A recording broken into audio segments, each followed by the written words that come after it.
The orange duck still sat on the table when Officer Thu slid her phone across the Hill Fruits counter. In the market still frame, Nye's small hand held Grandpa's, right beside a pumpkin table and a badge that read, Content. Diep felt the old fear return, not from danger, but from being watched. Then James called from a meeting. What? No, that's not possible. What? Marketing says they already have promising footage. Tell me where she is.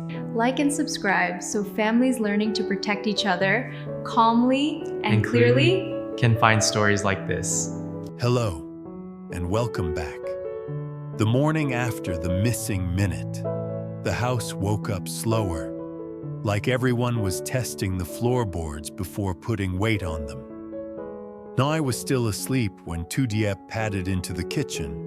The new toy duck was tucked under the child's chin, and the little hat James's father had bought sat beside the pillow like a trophy that had almost cost them their peace. On the counter, James's phone was charging with the family group chat pinned to the top. The message sat there in plain black letters, simple as a seatbelt. If Nye changes location, text immediately. One sentence is enough. Diep didn't reread it for drama. She reread it like a prayer. James came in behind her and wrapped one arm around her waist. He didn't say, "Are you okay?" because he already knew the answer. He just said, "Coffee first," the way he always did when he wanted calm to return to the body. James's mother shuffled in quietly, eyes puffy from crying and from not sleeping well. She hovered near the sink like she didn't know where she was allowed to stand anymore. Diep turned, softened her voice, and gave her a task. Because tasks were how you rebuilt dignity. "Can you cut fruit for her when she wakes?" she asked. James's mother blinked fast.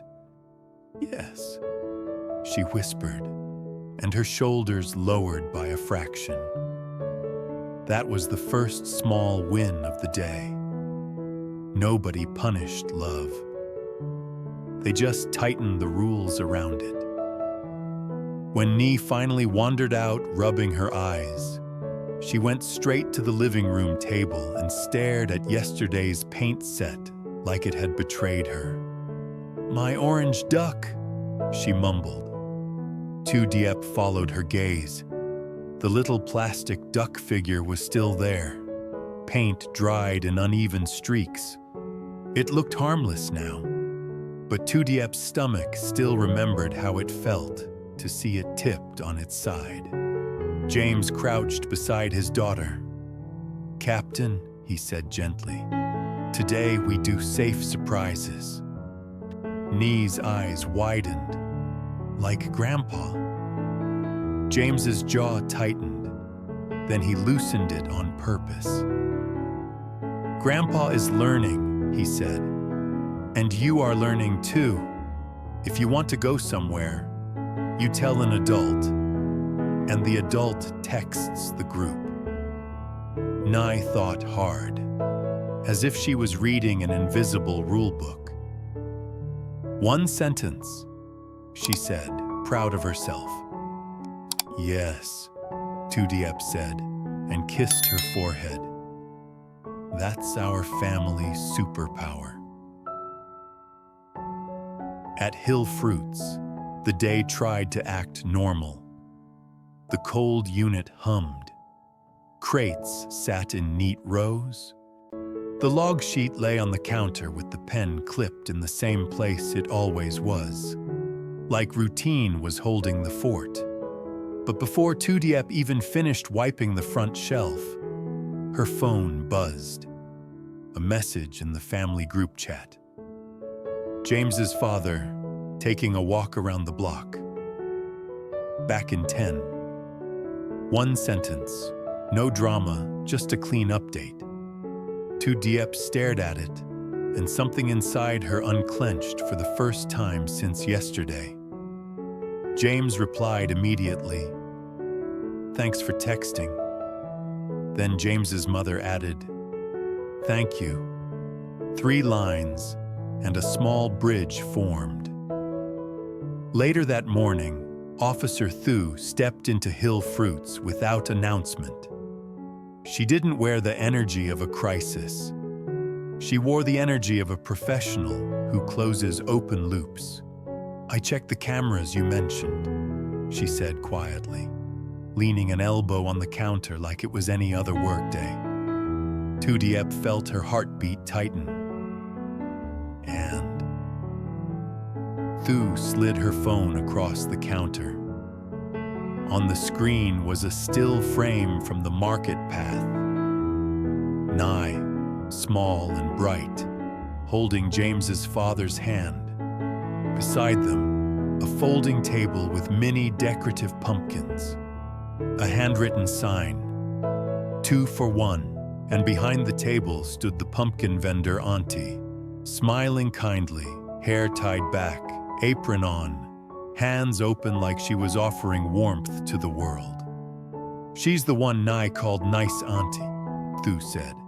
"She did nothing illegal, but she did do something interesting." Diep leaned closer. "What?" Thu tapped the image and zoomed in.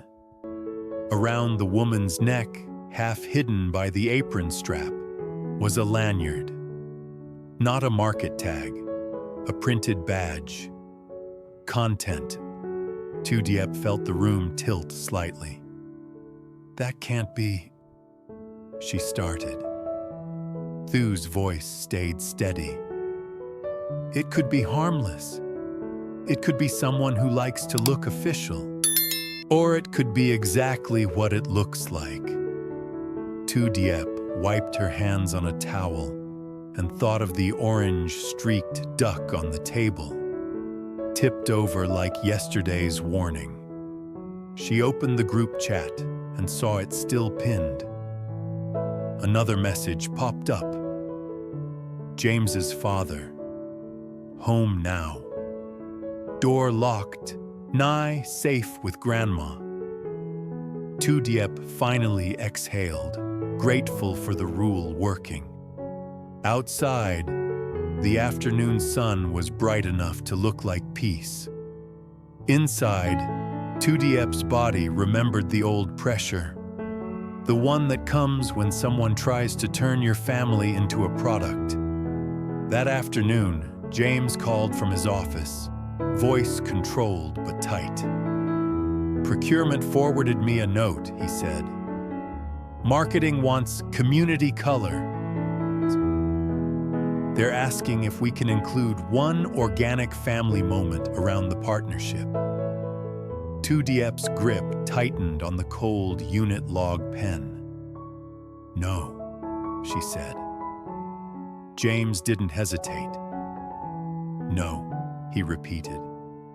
"But listen to this part," they wrote. "We already have promising local footage from your area." Diep looked at Thu's screenshot again. The pumpkins, the sweet smile, the content badge hiding in plain sight. "James," she whispered, "I think the footage is Nye."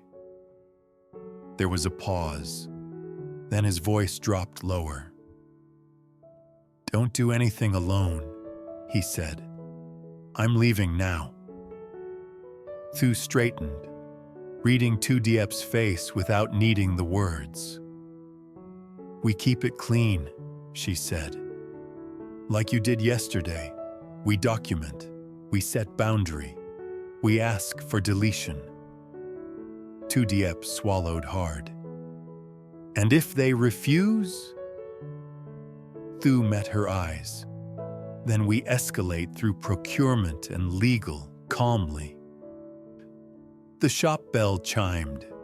This time, the woman who stepped in wore a neat blazer over a blouse, hair in a tidy bun, a small camera bag at her hip. and an overly warm smile. A badge hung from her neck. Content. She looked straight at Diep as if they'd already met. "Miss Diep?" the woman asked softly. "I'm so happy to finally say hello." James arrived in 12 minutes. He parked, locked the car, and walked into Hill Fruits with controlled speed. The same clean urgency he'd used yesterday, when his voice flipped from CEO to father in a single breath. The woman with the content badge turned toward him as if he was an appointment. "Mr. James," she said, smiling too warmly. "I'm Lena, content liaison for the campaign partners. I'm happy to finally meet the family behind the store." James didn't take her hand. He placed his phone on the counter instead, screen up, with the pinned family message visible like a posted rule. If Nee changes location, text immediately. One sentence is enough. "State your purpose," he said. Lena's smile stayed on, but it tightened at the edges. "We're building community texture," she said. "Short, organic moments. A supplier people can trust." "No," James replied.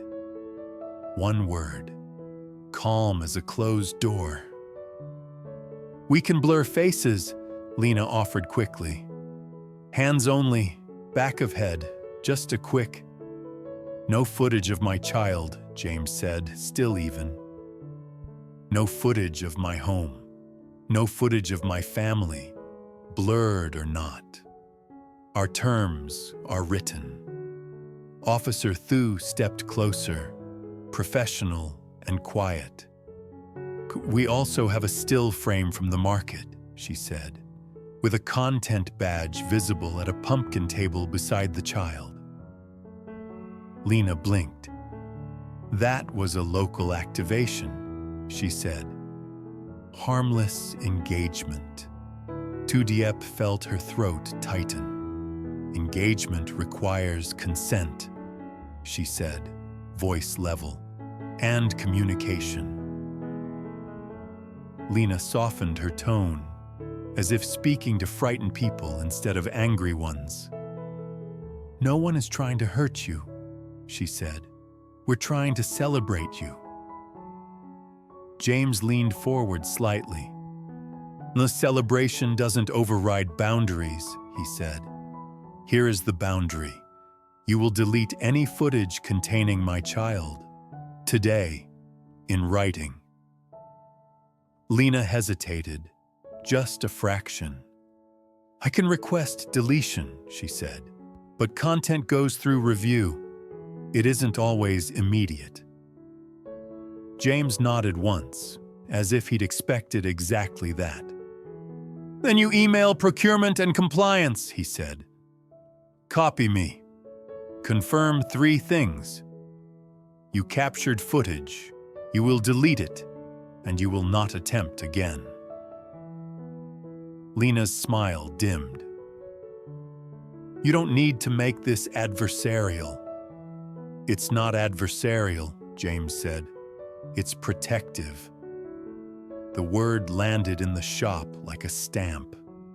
Diep's phone buzzed. A message in the family group chat. James's father. "I'm home. I can come if needed." One sentence, the rule working. Diep typed back, "Stay home, we're handling it. Thank you for texting." James's mother added, "Thank you." Lena watched Diep's face and tried one more time, softer. "For what it's worth," she said, "your discipline is why they want you." "Then they can want us from a distance," James replied. Officer Thu turned her phone toward Lena. "We have the market still," she said. "If this becomes a dispute, procurement will ask how a child ended up near an activation. Lena's posture changed. The warmth stayed, but the strategy underneath it became visible. "I will send the email," she said, "and I'll recommend a hard stop on local outreach." James opened his own email and dictated slowly, clear enough for everyone to hear. "To procurement and compliance, we are enforcing written terms. No family content. No child content. Please confirm deletion and stop all local activations near our business." He hit send. Lena left without a scene. The bell chimed behind her like an ordinary exit, which almost made it worse. Because ordinary exits are how people pretend boundaries don't matter. Diep realized her hands were shaking. James didn't grab her. He simply set his palm near hers on the counter, anchoring without taking control. Officer Thu's phone buzzed again. She read, then looked up. "Procurement replied," she said. James's eyes stayed steady. "And?"